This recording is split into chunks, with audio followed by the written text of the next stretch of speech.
We do all kinds of things here at Word in Your Ear. We do podcasts. We do video casts. Quizzes. Crowdcasts with famous authors. And we can guarantee to make your next birthday one you will never forget. There's only one way to make sure you get all of this, you get it in full, and you get it first. And that's by becoming a supporter on Patreon. Details here. Word in Your Attic. A Zoom with a View. Hello, and this is Word in Your Attic, where anyone who's named one of their novels after a Hatfield and the North album is, of course, extremely welcome. So we're thrilled to be joined by Jonathan Coe. Jonathan, lovely to see you. Very nice to be here. And you're in, where is it, Earl's Court? I'm in Earl's Court, central London. Yep. And how has lockdown been? I mean, as a novelist, does it change things radically? Because I mean, presumably a lot of your time is spent hammering away at a keyboard and eating biscuits and walking around the block. It hasn't changed my day-to-day lifestyle because I do live a pretty reclusive kind of way of life. But it's stopped me travelling, which is what I really miss. I mean, I spend a lot of time every year going to literary festivals in France and Spain. Yeah. All that has come to a halt, so I miss that. Brexit hasn't helped either in that respect. No, you have this sense of being trapped on this little island at the moment with no real way out. Yeah. I mean, the start of lockdown last March, that was fine. I was in the middle of writing a novel, and I built up a good head of steam, and I got it finished. And the first few months of that lockdown passed pretty pleasantly. But lockdown 2, or is it 3 that we're into now? I've lost count. I don't know. It does seem a bit dark and drizzly, doesn't it? Pretty grim. Yeah. Yeah. Do you roll on from one book to another, or do you spend a lot of time between books? Not normally. I mean, normally I will finish a book and then there will be a period of about a year where I do a lot of traveling, a lot of thinking about the next one. But that hasn't been possible this time. So what I'm trying to do is go straight from one to another, which is not my usual kind of modus operandi. So it's proving a bit sticky at the moment.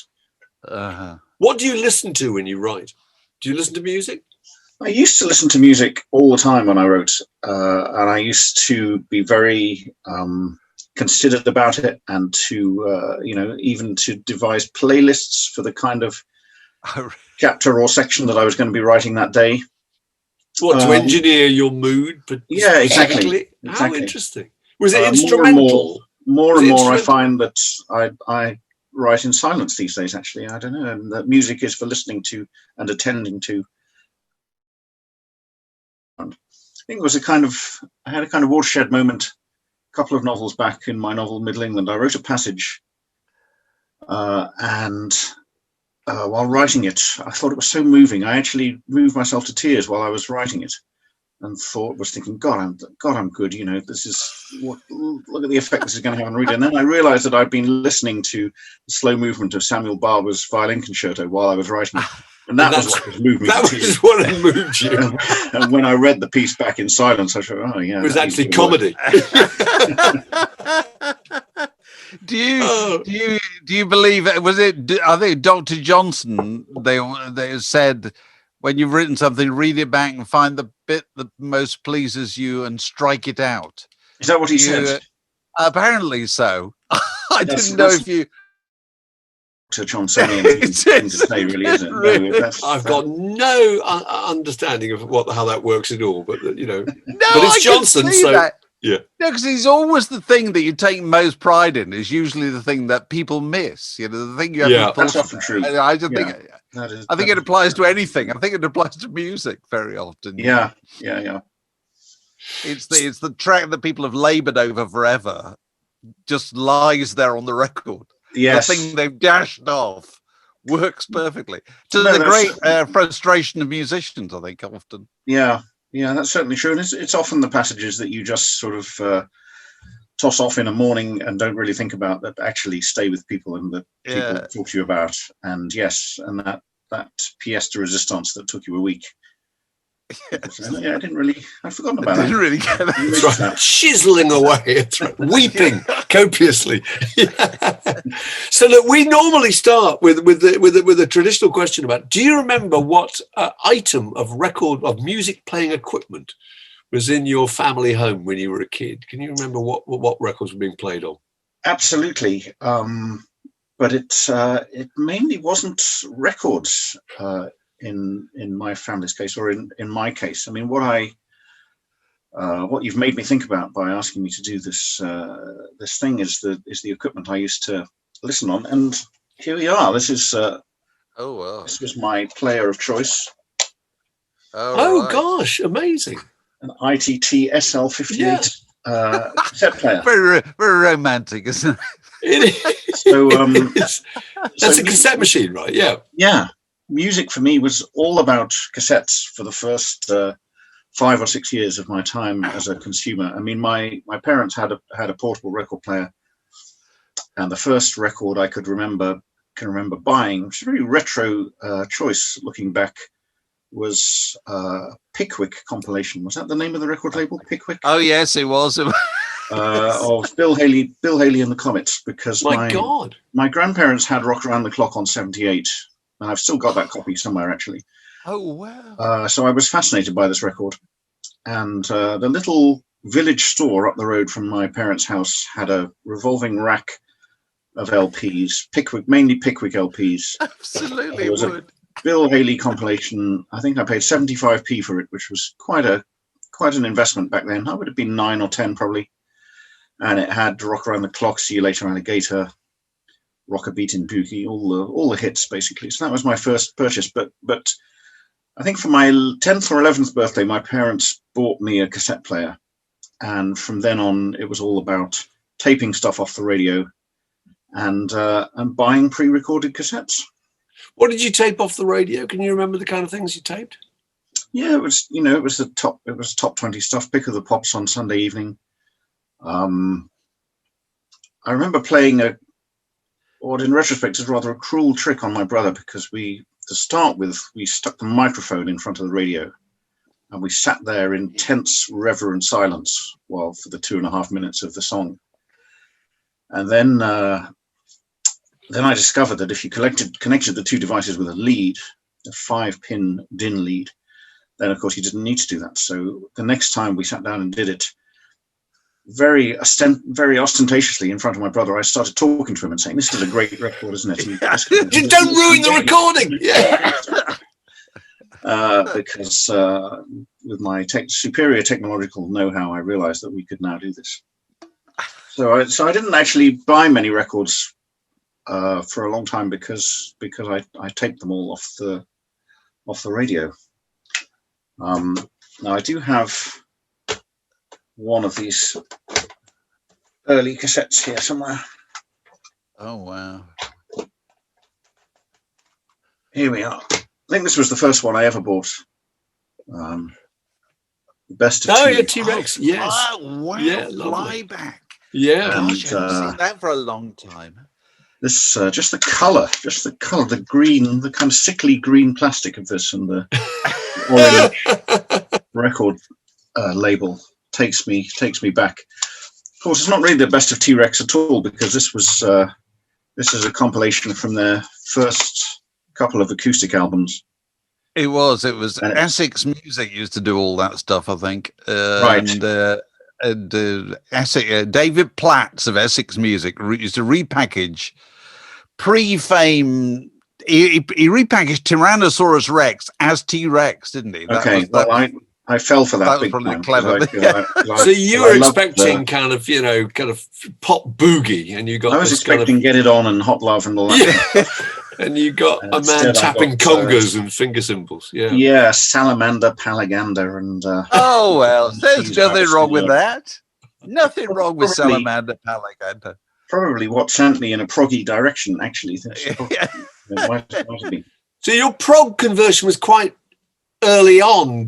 How did that happen? Was that via a combination of classical music and pop music, or how did that come about? I can tell you exactly how it happened. I can name the guilty men. Oh, go on. And it was the Electric Light Orchestra. I was just about to say, I bet it was the ELO, because the number of people. Oh, was the ELO?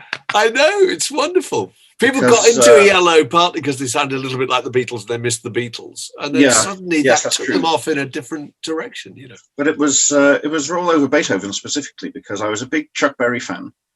Right. And going along with the kind of Bill Haley thing, I suppose, Oh, that's got bits of the fifth symphony, isn't it? Yeah, yeah. And that's then I thought, well, this is a great version of Roll Over Beethoven. I'm gonna buy this album, ELO2, and of course that's their proggiest album. There are only 5 tracks on that album, 2 tracks on side 2. Yeah. One of them, Kiyama, goes on for 12 minutes, I think. And I thought, this is great. You know, this is what music is all about. And you know, the string arrangements, the chord classical quotations, and all that kind of stuff. So that did it for me. I was through with rock and roll and straight into prog for the next 5 or 6 years. Disaster, Can you remember? I had a prog conversion. I'm a bit older than you, but I had a prog conversion too, and I used to sit there with my mate listening to the soft machine and stuff. And one of the things we were obsessed with was time signatures. We felt a great sense of superiority by working out. They're now in 7/8, and they're now in kind of 4/5 or whatever. Did you find the same? What were the things that really fascinated you about prog when you were listening to it, presumably with a fellow prog? Partly time signatures, I think. I mean, there was a band called Egg who did a whole song about time signatures, in fact, called 7 is a Really Good Time. Yeah. And I have that single somewhere. I think that's in my storage cupboard. Yeah. So yeah, I mean, because, you know, I was quite a nerdy guy and I was at quite a posh school and so on, we did used to sit around in the common rooms listening to the odd bit of soft machine or Hatfield saying, "Oh yes, they've slipped into 11/8 here. Did you notice that?" That's right. Nice little bar of 7/4 there, and so it was partly that. But you know, I think in my defence, what it's always been about for me is the fact that I love classical music and I love rock music. And I just always wanted to find people who have found some way of putting these two things together. Because if I listen to classical music for an hour or two, I start craving a drum kit and a bass guitar. And if I listen to pop music for a couple of hours, and I start, you know, craving something a bit more complicated. So I've always been after that kind of holy grail of someone who is able to put the two together and make something meaningful out of it. Can you remember the first gigs you went to and who you saw? Well, it was also T.Rex, actually, at the Birmingham Odeon. I think I would have been 1974, so they were slightly past their pomp, but it was still a very exciting moment to go and see them live. Mark Bolan's trousers split, I remember, when he did the splits on stage, and that got a big reaction. I'm sure they split every night. It was a deliberate PJ Proby-esque, you know. Yeah, exactly. Yeah. So who was the band? What was the lineup of T.Rex? What kind of T.Rex are we talking about here? I can only really remember Mark Bolan. There would have been. I mean, it was the classic 4-part lineup. I think maybe with a bit of extra rhythm guitar or percussion or something. I can't actually remember. Right. And I do remember going to it, and because a school friend of mine had got tickets and invited some of us to go along with him. And I do remember going there and sitting there a bit with the sense that, you know, I've gone a bit beyond this now. I'm past my T.Rex phase, because that was really 71, 72, that kind of time. Right. Yeah. So was it full of screaming? I was going to say the audience changed from we had a pal of ours who was on this, Paul Denoyer, who's saying he remembered seeing Tyrannosaurus Rex, and he was the youngest person in the audience. And he went the next year to see T.Rex, and he was the oldest person in the audience. And he was about 16 or 17 or whatever. So I do have a couple of their singles here. Oh, lovely! Very good. Right, that was that. Is that 20th on Century the Boy. slide? 20th Century Boy. Oh, right, that's lovely. And what's this one? Children of the Revolution. Oh, right. I think these might actually have been my brother's singles, because I didn't buy singles very much. Right. I thought they were a bit of a rip-off, and you know, you could tape them off Bick of the Pops anyway. So I had many cassette compilations of singles. I didn't buy them for myself. How did you feel about buying prog on cassette?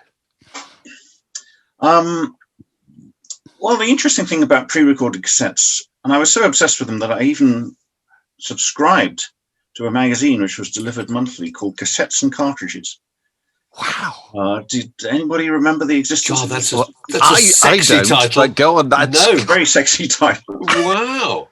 It was a brief offshoot of Gramophone magazine. I see. Okay. Yeah. Specifically devoted to cassettes and cartridges. God, imagine trying to write the editor's letter for that every month. Find something new and exciting to say. But anyway, I'm sure he did it. But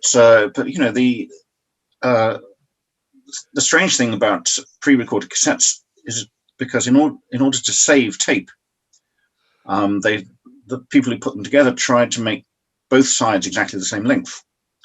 So they swapped the order of tracks running around. order. Yeah. So, a lot of albums which people think have classic orders of tracks, to me, I heard them completely differently. Right. And Sacrilege. by Yellow Brick Road, for instance, I remember buying on cassette, and I had a completely different running order to the. Oh, really? Oh, that's terrible. Yeah. You didn't ever get a cartridge, please. Didn't ever go for an 8-track cartridge because they were weird. Never had 8-track cartridges. That really was the music format from hell, I think, because you had to have a break in tracks in the middle of a track in those things so it could switch from one part of the tape to another. You'd be halfway through an Elton John song and just stop. And then there'd be a sound of whirring gears as it worked its way to the next track, and then resumed. And that was supposed to be a luxury format. We listened to music on this. This was Fidelity Music Centre. What a beautiful! Right. Oh, God, you've still got the instruction, the manual. That's fantastic. I bet that had a smoked glass plinth cover. Absolutely. Yeah. You thought you was something when you got that kind of thing. Yeah. Were you kind of person when you moved into flats that you set up the hi-fi first and then all the furniture was arranged later on? You know what I mean? I remember moving into flats and the sighting of the record player was the single most important home. It was getting the speakers in position, and only after that it was okay, and you tested it. Then you went and found a socket for the electric kettle or the toaster or whatever. Yeah, I mean that's my main memory of starting off as a student. Actually, that when I first went up to university. I took up a pair of speakers, I took up an amplifier, I took up a stereo cassette deck, I took up a turntable. I mean, when I take my daughters to university now, they just take, an iPod or their phone, in fact, their phone, of course. And that's it. That's all they need. But, the car was rammed with a tiny suitcase full of clothes and a couple of books. And then the rest of it was all stereo equipment. Yeah. And did you caravan albums? Did you find you're moving into hall of residence and all the people, they tended to be blokes who had stereo equipment and records, were all looking at the other blokes who had stereo equipment and records, thinking, could I be friends with him? Absolutely. Because he's got some records I haven't got. Yes. There was the idea of being nearby somebody who had something you hadn't. Yeah. I remember that's true, but of course it was 1980 when I went to university, and I was still listening to stuff like this. So right, yes. So not many people wanted to be friends with me. Because you were very obsessed with the Canterbury crowd, weren't you? I was very obsessed with Canterbury. Why particularly? What was it about all that appealed? Well, I think for the reason that I was talking about beforehand, that to me they were the people who came closest to having the complexity of classical music and the oomph of rock music, and after a while listening to Yes and Genesis, I started thinking, well, this is all a bit silly, really. These 17-minute symphonies and this kind of stuff. It's all a lot of nonsense. And yet, Hatfield and Caravan and National Health and Soft Machine, there still seemed to me to be very musically interesting stuff going on there. And they weren't pretentious about it. They had a sense of humor about it, and they took the piss out of themselves. So what was the reaction when other new arrivals at college came around to your room and you pulled out Canterbury Tales and things? How did they respond to that? Kind of polite silence, really, I suppose. I'd put records like that on, and the conversation would proceed over the music. Nobody. I mean, was always a great sense of anticlimax to me, because I was always expecting to put on these records that nobody else had heard, and for people to say, "My God, you've discovered it. You've discovered the only music worth listening to. I'm going to throw away all my Damned and Clash albums and this kind of thing." Yeah. Nobody ever. I see the error of my ways. Yeah. But I gradually realised that my tastes were a bit idiosyncratic, really. So punk rock, no appeal at all. No, not really. Yeah. Not really. I mean, I found it a bit boring, actually. I suppose that was the problem. That if I want kind of real energy and excitement from music, I would go to, I don't know, James Brown or something like that. Right. Yeah. And and punk, although it was fast and loud, didn't actually seem that exciting to me. Maybe because harmonically and so on, it was a bit. It wasn't so interesting, but I never really. I was never a Sex Pistols or a Damned or a Clash fan or anything like that. I liked the American new wave bands. I liked Television. I liked Talking Heads. I was a huge Ian Dury fan in the late 70s, early 80s, but that's not really punk. No. Did you read the music papers? Did you read the music papers? Were you, by then I wasn't reading the music papers, but we had my brother had a weekly subscription to Sounds, so it was neither Melody Maker nor NME in my household. It was Sounds, which was probably the proggiest of the music magazines anyway. God, which writers do you remember following in Sounds? I remember being very, very keen on a writer whose tastes seemed to coincide with mine exactly, called Phil Sutcliffe. Yes. Phil. Yeah, we know Phil. Whatever happened to him, I don't know, but he's still around. Well, yeah, he wrote a lot for Q magazine, and did he? I remember him writing a kind of on the scene description of Gentle Giant recording their 8th album, Interview, and describing it as like watching the Sistine Chapel being created. And I thought that's exactly the kind spot on. Yes, so spot on. Exactly. And these people used to be Simon Dupree and the Big Sounds. What a transformation! Oh, that's great! How fantastic! And what other albums that time? So, what did you? I mean, Robert Wyatt, I think was he one of your? Yeah, I had Rock Bottom by Robert Wyatt. What else have I got here? I mean, I've still got most of these. I was very keen on these people. Oh, Stankery. Oh, yeah. Beautiful album, The Man in the Bowler Hat. What else have I got here? Classic, obviously. Of course, Kind of Blue. Yeah. Yes, went through a Duke Ellington phase as well. Terrific. This was a series of albums that absolutely fascinated me, which was Brian Eno's label. Right. Yeah. Discreet Records. Yeah. And they all have obscure. Sorry, they all have these beautiful minimalist black covers. Yeah. The first and still to me the best actually Penguin Cafe orchestra album from 1978. I had all 10 obscure releases at one point. Of course, no self-respecting record collection can be without this. I love it. I got a couple of my parents' records. I love the fact that with prog, that there is still no one can talk about prog without that kind of self-consciousness that you feel you have to somehow justify your interest in it or apologize, which is kind of unkind because it's not true of so many other types of music. No. Nobody says that about punk rock. It's just assumed that everyone would think punk rock is wonderful. But prog, you've got to be a little bit. Stuart McConey is really, really funny, I think, talking about prog on his Six Music show. And a huge admirer. And again, sort of still slightly apologetic, isn't it? This was one of my parents' records, which hold that up! Hold it up and see.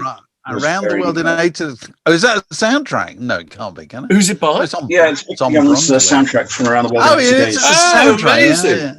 Wow. And has it got that band at the top? Is it making a claim? Is it making a claim for the stereo at the top of that? I was just reading it. Oh, just music from the soundtrack. Okay, yeah. I think it's probably mono. Actually, well, I'm glad you've hung on to this. What a great cover. And then one day my father brought this back from work.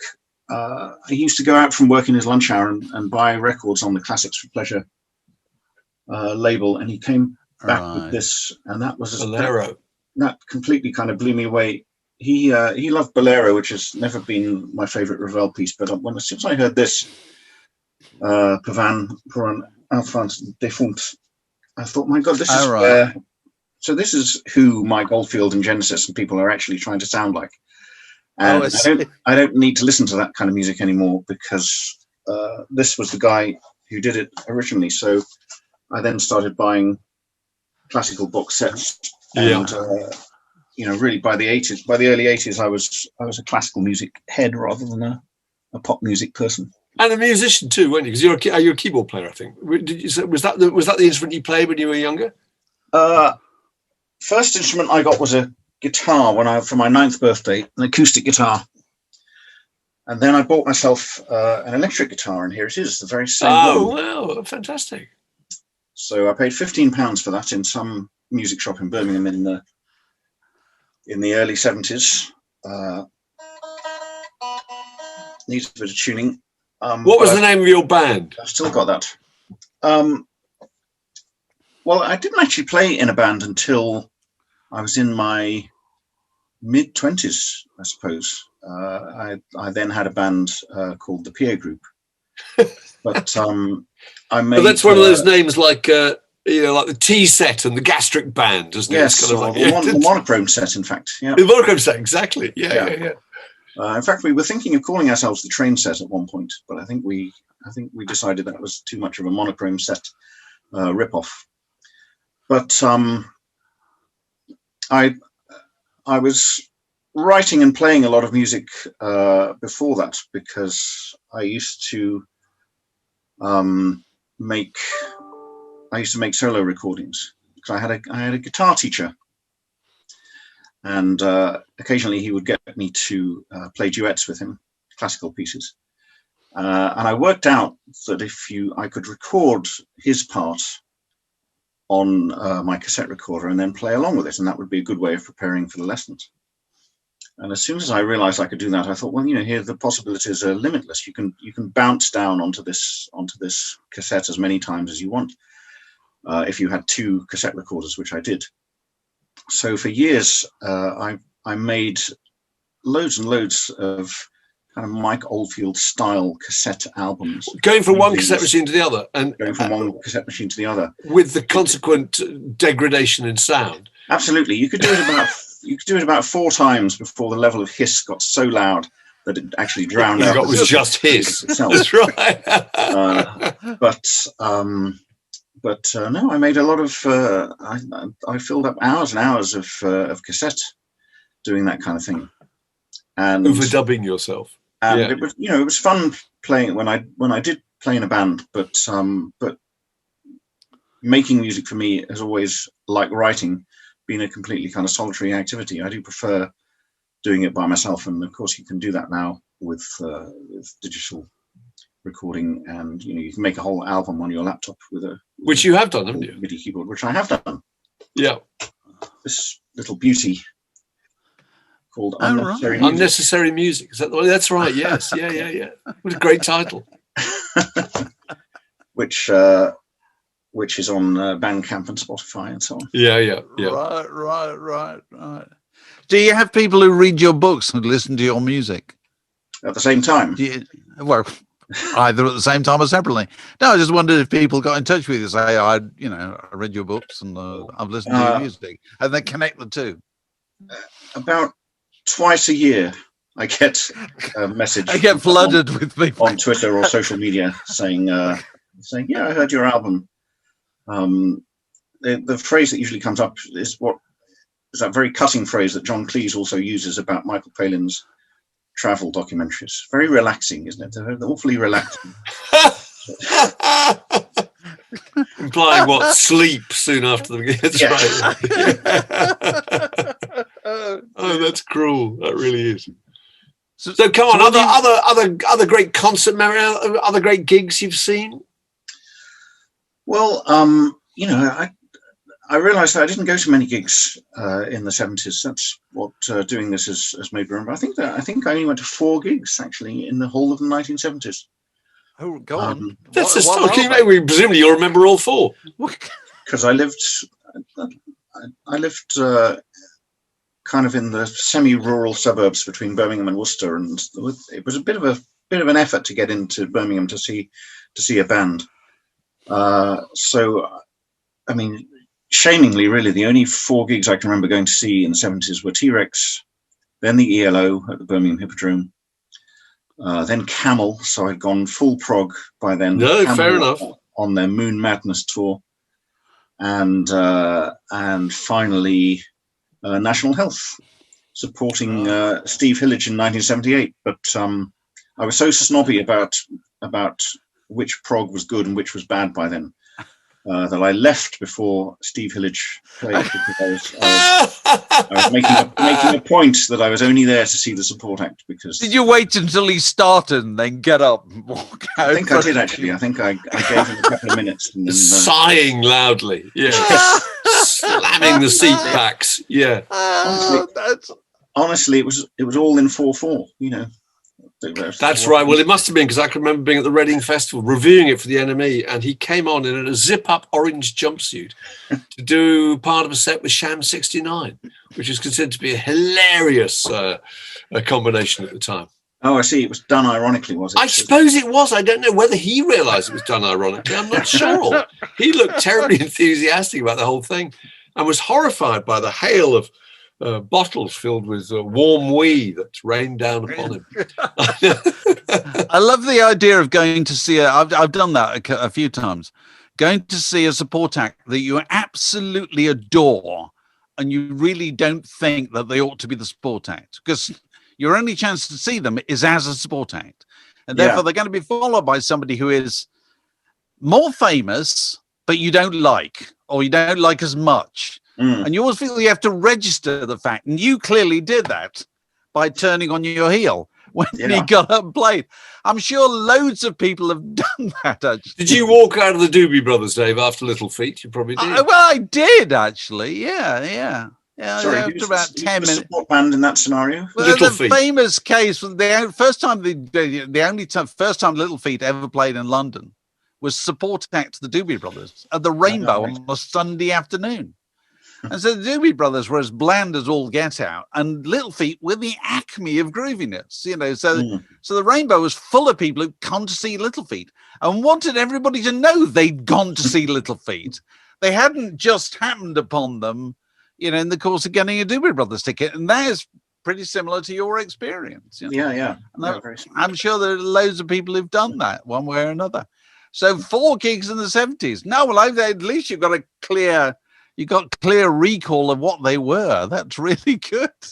Do you go to shows nowadays? Clearly not at the moment, but you know, if things were open, do you go to shows?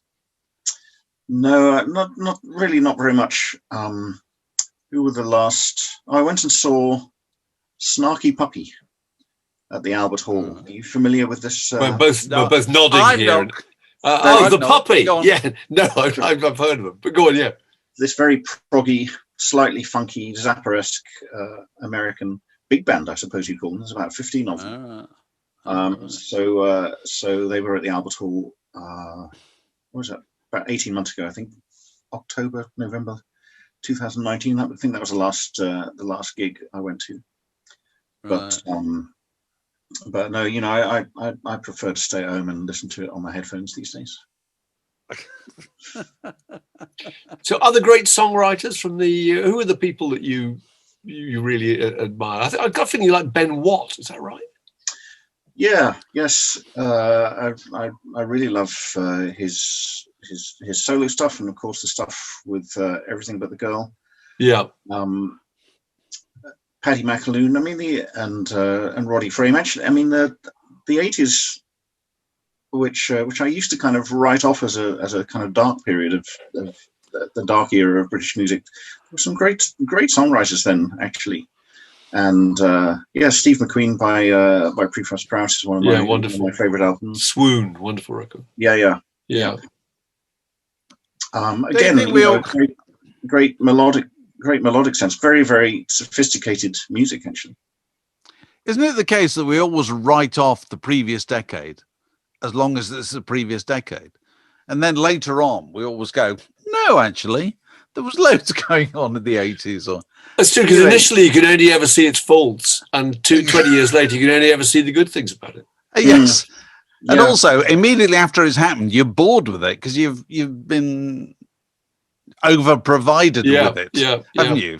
And then you don't listen to it for 10 years. You go back.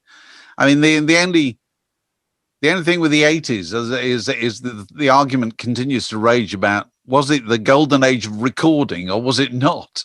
Was it the dark age of recording? Because there's sin drums and everything, and everything was made so it can sound great on the radio and doesn't necessarily sound good at home. But maybe we'll change our view about that. Well, I always like the idea that the studio as being the central instrument kind of liberated the idea of who could qualify as a musician. In the 70s, you had to have a fair amount of musical experience to be able to be a musician. But in the 80s, you didn't really. And there were members of possibly members of, I don't know, groups like the Human League who you never think of them as being technical wizards or whatever. They were just people who just operating electronic equipment. I can't remember the name of the guy who produced the big Human League hits. Is it Martin Rushent? Yeah. Martin Rushent, I think I'm right in saying that he's no longer with us, but he produced Emerson, Lake and Palmer, or he engineered Emerson, Lake and Palmer. And Gentle Giant, I think. Okay, there you go. So he said in an interview, he said, I've worked with Keith Emerson and I've worked with Phil Oakey, and I know which is the better musician, Phil Oakey, because he can make his mind up. Yeah. I thought it was a really interesting point. Yeah, that is. If you play loads of things, you do play loads of things. Whereas if you can't, you focus on what you can do, and I think in the late 80s, early 90s, I had a brief stint writing for the Wire magazine, and interviewed Brian Eno once, and I asked him who were the best musicians he'd ever worked with, and he said U2 without any hesitation. Oh, really? Purely for musicianship. Yeah. And again, that was not the answer I was expecting. Steve Hillage, who produced U2, told me that they couldn't play a 12-bar blues because they'd never done it. He said they played their own songs. Whereas it used to be the standard that anybody who graduated playing their own songs through playing 12-bar blues or whatever. And he said they never did that. They just played their own stuff. That's a really good point. Their very early gigs, it was all their own material, wasn't it? They weren't doing Johnny Be Good. That's right, yeah. So it changes your view about what's expected of musicians. I suppose. So look, your new book. We've just got to mention your new book is about the great. Billy Wilder. The great Billy Wilder, exactly. Absolutely. So has that been a long time, fascination of yours, his films and his life? Absolutely, and it comes straight back to my obsession with cassette technology, because the other things I used my cassette deck for in the 1970s were recording complete soundtracks of Billy Wilder films. So here we have Some Like It Hot. So dialogue as well. Yeah, it's a TDK. Oh my goodness. C120, 2 solid hours, and I would record the whole film off the television. Here we have The Private Life of Sherlock Holmes. So you would just sit and listen on your own to the dialogue of Some Like It Hot. Well, yeah, I mean, rather in the way that now I think people listen to audiobooks last thing at night in bed. I would put on my my Sanyo. That's interesting. My Sanyo Walkman, and lie in bed and nod off to the sound of a Billy Wilder film. Only Billy Wilder films, unusually. I didn't record anything else, off the television. And what was the key moment of Some Like It Hot that you would look forward to when listening to that cassette? Because there are so many extraordinary exchanges.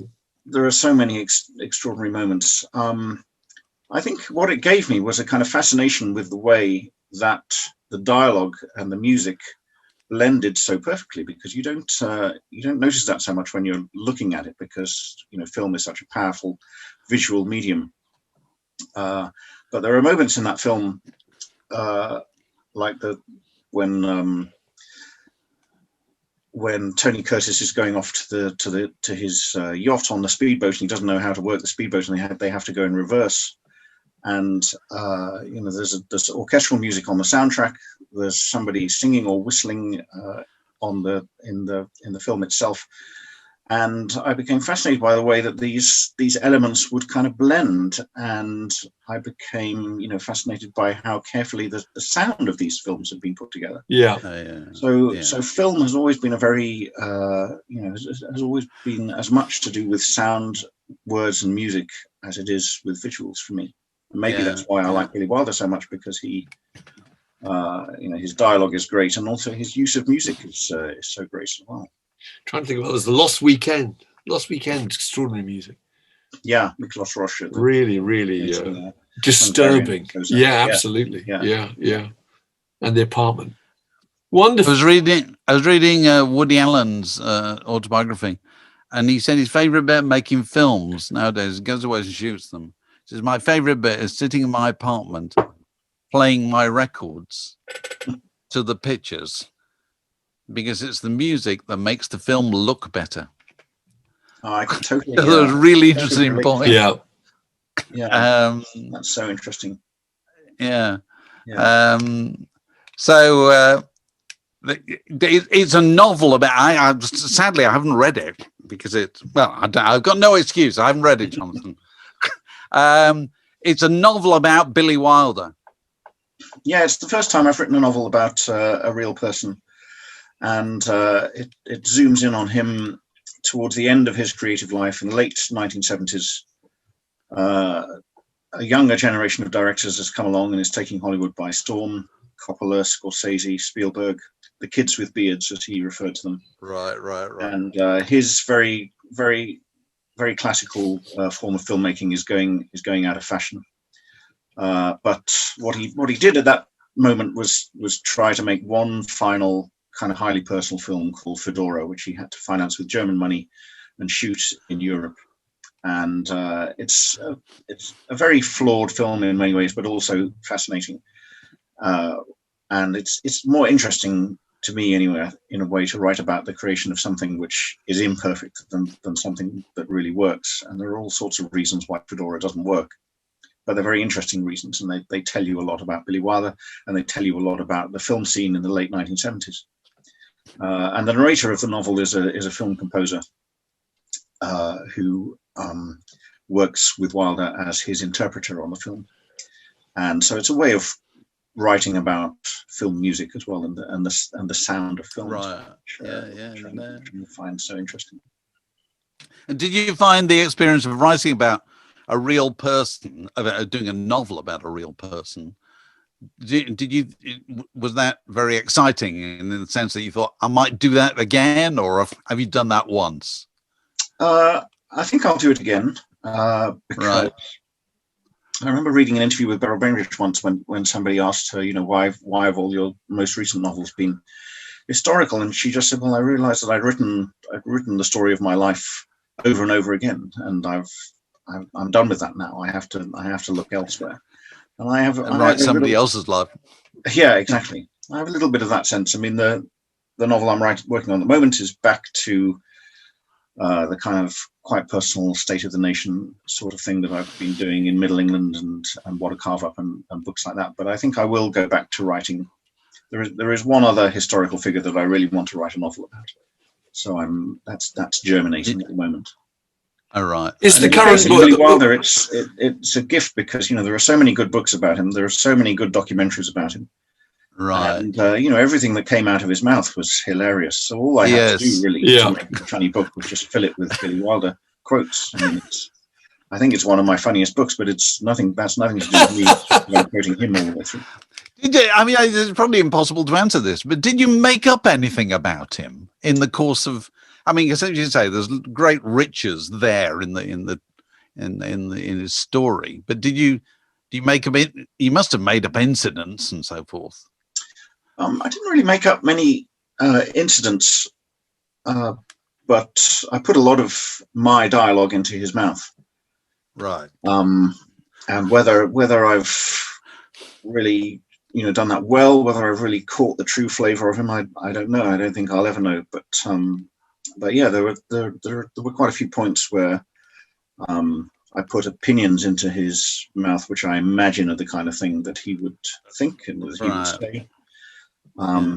And they blend fairly seamlessly into direct quotations as well. So it is a kind of, for me, a new sort of non-fiction fiction, which was a really interesting thing to attempt.